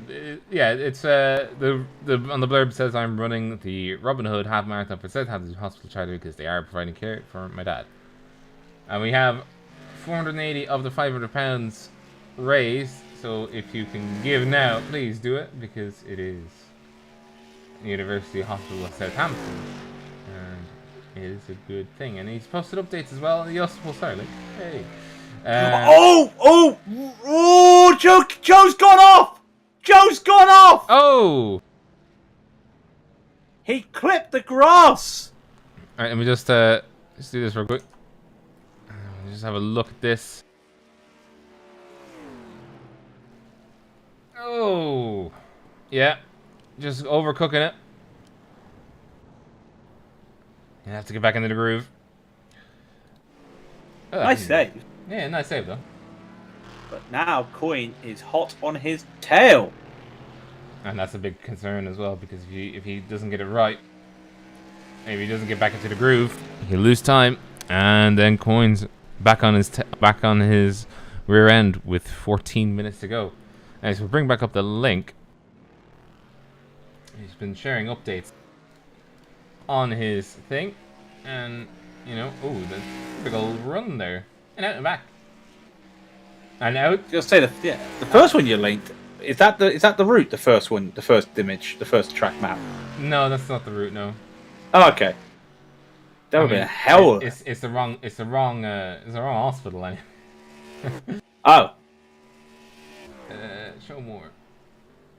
Yeah, he's been doing plenty of runs. Genie Mac. Oh, nice pictures. 5K. 5K personal best effort. That's a park run. Yeah, you can see. Yeah. That looks really like, good. That looks like a track.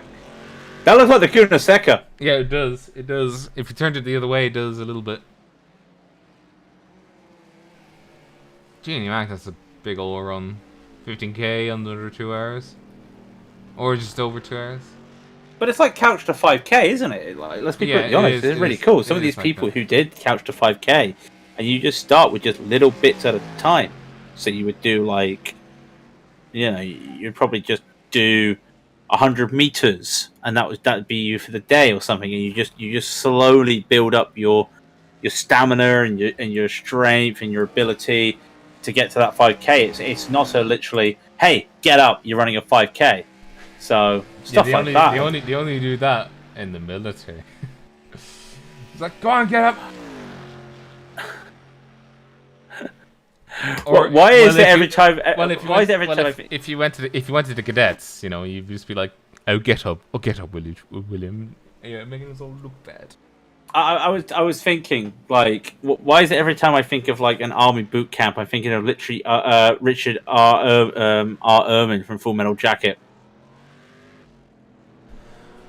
What the hell is that? What the hell is that?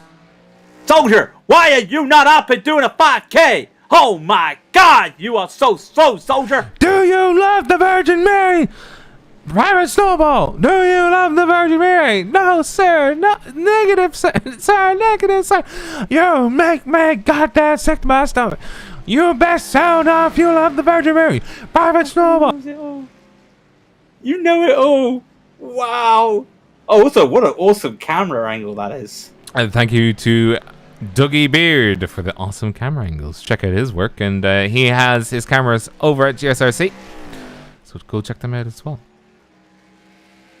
Now, with 11 minutes and 25 seconds to go, that gap between Coin and Joe is growing again. Oh, that is not good. That's 3 seconds. Yep, it's growing again. Gonna grow by about 5/10 this time around. We'll have a look. Yeah. Yep. What can Coin do? Yeah, well, I mean, it'll take another mistake from Joe. And also, he's got a... What's that? Oh, it's a beamer. Yeah, he's got a BMW in front of him and just can't get around them. Look at the different lines they have to take around here. Ooh, this is going to cost him. This is going to cost him time. Oh, Coin! Oh God, I thought he was going to go on the grass there for a moment. I didn't think the GT would make the move, the safety move, like he did. But he's lost a lot of time. Now that gap's gone up to over 4 seconds on Joe.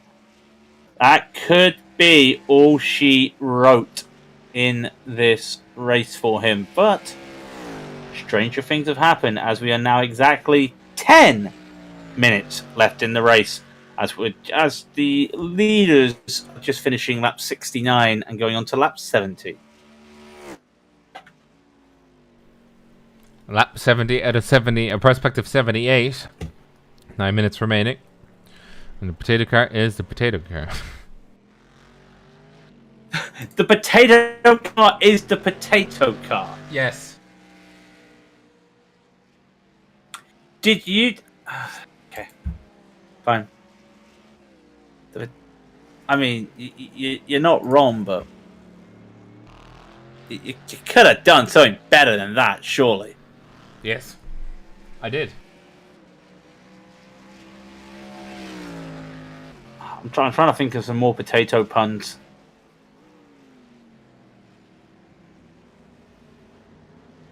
But, yeah, I've got nothing.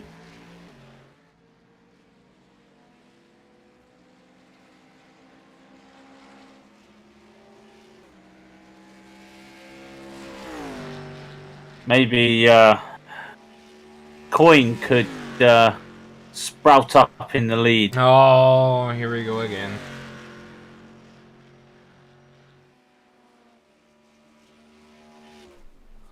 I'm sorry. Okay. I feel like at this point the two of us should just be not given anything in terms of a joke book or a pun book, because we just... Hey, Rob. Who's the most powerful potato? Oh no! Darth Tater. Get out! I'm gonna put you in a sauna. It's gonna be mildly uncomfortable for 5 minutes when I turn up the heat. Because then I can make a baked potato. Easy. Anyways. I'm roasted. Oh, for crying out loud. Now, I will say that barring anything, what will happen is that Lewis Woods will be crowned your GT4 winner, because he's 36 seconds ahead of Oscar Heidelberg at this point. And Joe will be claimed the Cadillac winner, as he's 4 seconds ahead of Coin. And I know we're kind of like almost putting commentator's curse out here, but nope, there'll be no commentator's curse, as the maximum drive car, the full send car, is going to start another lap as 7 minutes remain on the clock. Must admit, this is a fun little track to drive. Don't get me wrong, this is a fun track to drive. I think these cars are the perfect speed for this track as well. I think IMPC, back when it was a multi-class series that wasn't 2 hours solo, went here, and it turned out to be a very surprising success. So this track, it doesn't get used a lot. You can see why. Yes. Because of its basicness. I mean, it's Daytona, but even more basic. Honestly, if you are looking for a way to make this track usable, yes, the chicane section on Road Course A is very good. When the GT3 series came here, it was brilliant. It actually spiced up the race because there was no fears, nobody trying to go for dangerous sends or anything because the slipstream. They were having to play their time and then turn into a braking battle. And Chris Nightingale in the pit one more time. I mean, he's going to lose P3. Did he run out of fuel? Say it ain't so. He has. Who's run out of fuel? Chris Nightingale had to come into the pits. Ooh. And with only 5 minutes to go, he must have been, gunning or redlining the engine. Yeah, he only was on there for 9 seconds. He didn't go up on his jacks either. Loses out on the podium, unfortunately. Yeah. But yeah, this track, I feel it's not a track that I go, hey, this should be used everywhere. It's one of those tracks that, like I said, for the smallest series, I think I could see this being used a lot more. Production Car Challenge proved it was good. The GT4s with the TCRs proved it was good. Stuff like that. Would I say stuff like the F4s? Oh, sorry, the IRO4s, sorry. No. Oh, we had a spin. We have had a spin. That's Chris Wagner having a spin.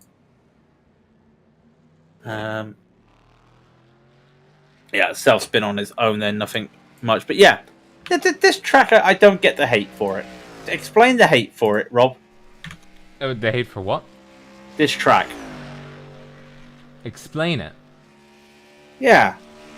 You just like this track, don't you? Yeah, the inroad road course is pretty bad. That first, it's Daytona, but all the worst bits, and then they've amplified that.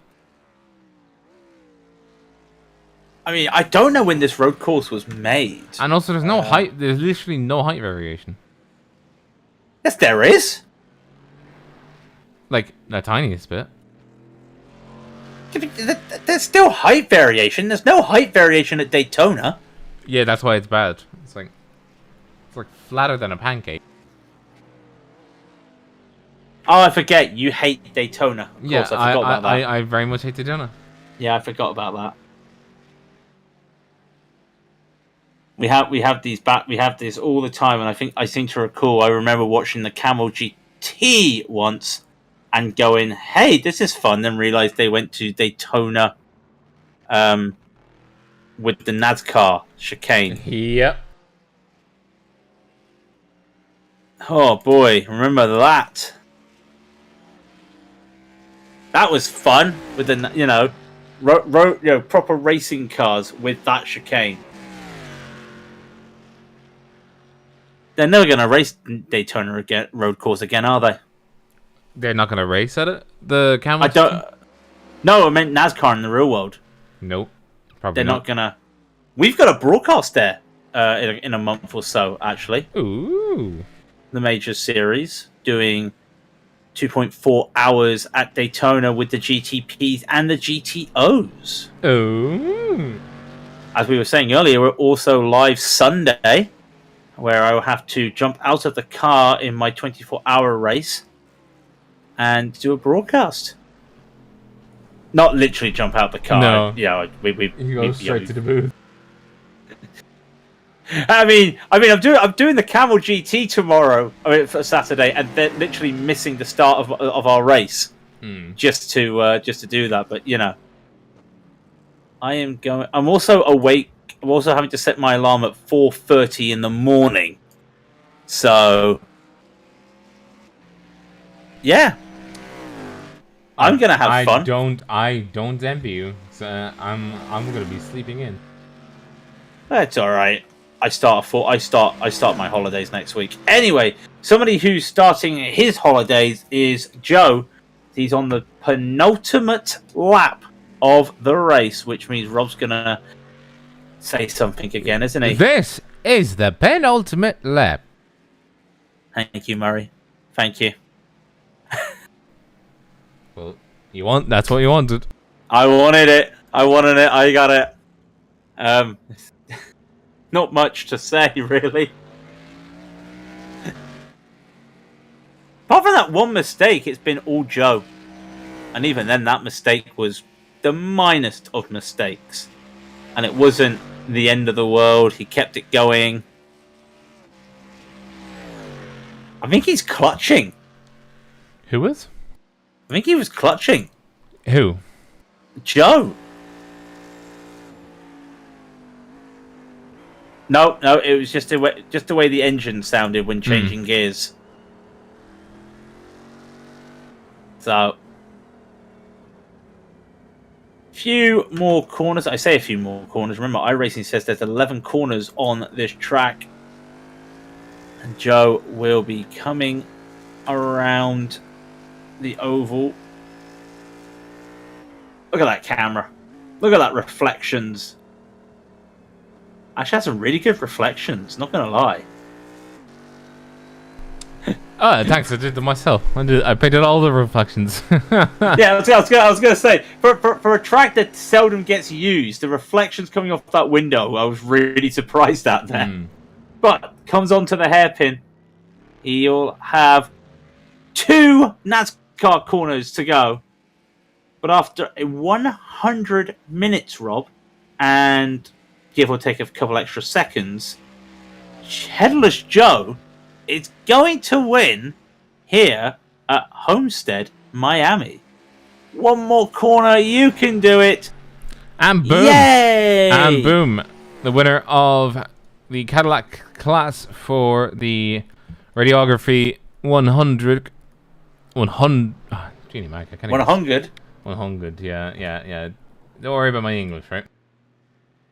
Nah. Now here comes Lewis. It was a little bit of a scare after a couple of pit stops, but Lewis took the move, and after the second pit stops, held on to the victory, extended his lead by 30 seconds, and he'll come home and win in the GT4s for the Maximum Drive team. And the livery, goodness gracious. So I mean, it's Maximum Drive. It's the bootleg full send racing. Anyways, where's the interviews? Boys. Where are my interviews at? Because I am looking for some interviews. Juicy interviews. Juicy. And Oscar's still calling around. You had to finish the lap. There's Oscar. He gets his P2. I think that's it. I think everyone's now completed their laps. They have indeed. Yeah. Is that all she wrote? That is all she wrote. Everybody has crossed the start-finish line, but I'm waiting for some. Give me some interviews now. Oh, I wanna talk to people, let them know what they say. Give me a man after. Oh, there's a call. I'm just waiting now on somebody to join us. Can anybody join us in the interview room? Oh, no. I'm not even going to attempt to do any more because that'd be a copyright strike. There's still people going around. Oh, they were doing full lamps to get in. But we can actually now, I can confirm, where are the results? And here they are. Joe Ciampa, Headless Joe, taking the victory.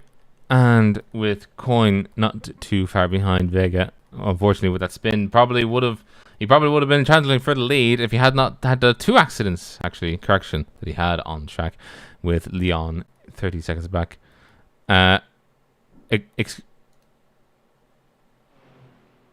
You okay? Oh no, I was thinking to myself, where's Oscar? And it's like, no wait, that's the wrong class. And then Seamus Power is a minute behind, so he did well to recover, but obviously not the most sane car out there by a long while. Lewis Woods taking the win for the GT4 class. Oscar Hardwick coming home in second. Nicholas Sayers in third, with Christian Nightingale in fourth. Matthias Bergman in fifth. Christian Wagner in sixth.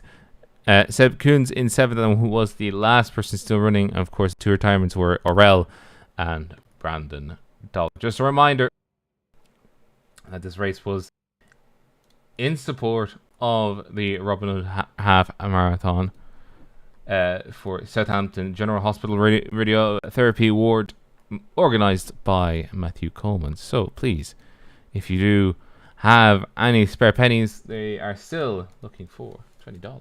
£20. Let's reload. You get it. Do it now. Just $20 dues. Just £20. £20. Can I get a £20? £20. £20. I hear 20, anyone, 20, 20, 20, anyone, 20, 20, 20, 20, anyone, 20, 20, 20, 20, 25, 25, 25, 25, anyone, 25, 20, 20, no, I can't do it. Yeah. I'm gonna start out with a $20 bid. $22 here, and a 16, and then 17 here, and then 18 over here, and then 19 and then 20. Do you know there's actually a competition in America for the best cattle auctioneer? Yes. You've seen the documentary. It's brilliant. Yeah, it's just like, why don't you guys just talk slow, and then we'll be able to understand you. But please, donate. Get it over the line. Do it. Hang on, that's subliminal messaging. What are you doing? No, it isn't. I wasn't telling you to donate. Reverse psychology right there. I'm breaking all the rules. But that is unfortunately going to be it for us. It is the end of the broadcast, and we are going to just say, please go ahead and donate to the Radiography Ward for Southampton, and support the charity for OISIM. And until next time, I have been Robert O'Brien. I have been Craig King. And this has been Raidillon TV, the only corner you need. Good evening, ladies and gentlemen.